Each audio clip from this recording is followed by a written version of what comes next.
सोलापूर की खड्डेपूर पाणी टाकी ते मार्केट यार्ड या रस्त्यावर मोठमोठे खड्ड्यांमुळे अपघाताला निमंत्रण। या रस्त्यावर जड वाहनांचा मोठ्या प्रमाणात ये-जा, पावसामुळे अनेक ठिकाणी मोठमोठे खड्डे। सोलापूर शहरातील मार्केट यार्ड, बोरामणी नाका आणि पाणी टाकी या रस्त्यावर जड वाहतूक हे मोठ्या प्रमाणात असतो।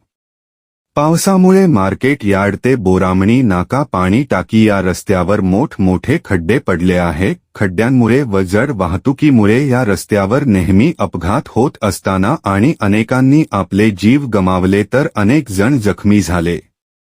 इतकंच नव्हे तर काही दिवसांपूर्वीच म्हणजेच दिनांक 08/06/2024 रोजी आपल्या आईच्या सावडण्याचा कार्यक्रमासाठी आलेल्या मुलाला अक्कलकोट रोड कडून येणारा पांढऱ्या रंगाच्या बलकरने चिरडले।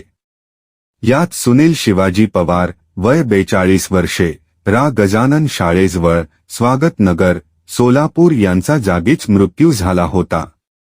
ही घटना ताजी असतानाच आज दिनांक 16 जून 2024 रोजी बोरामणी नाका ते पाणी टाकी असे दुचाकी वाहनाने येत असताना स्मशानभूमीच्या पुढे खड्ड्यात गाडी आदळून खाली पडल्याने एक तरुण जखमी झाला आहे।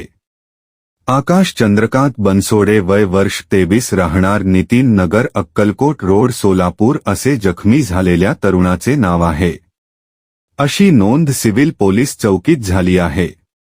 या रस्त्यावरील मोठमोठे खड्डे हे लवकरात लवकर बुजवण्यात यावे याकडे प्रशासनाने ताबडतोब लक्ष देऊन यापुढे खड्ड्यांमुळे कुठलाही अपघात होऊ नये याची काळजी घ्यावी आणि लवकरात लवकर हे खड्डे दुरुस्त करण्यात यावे अशी मागणी नागरिकांमधून होत आहे।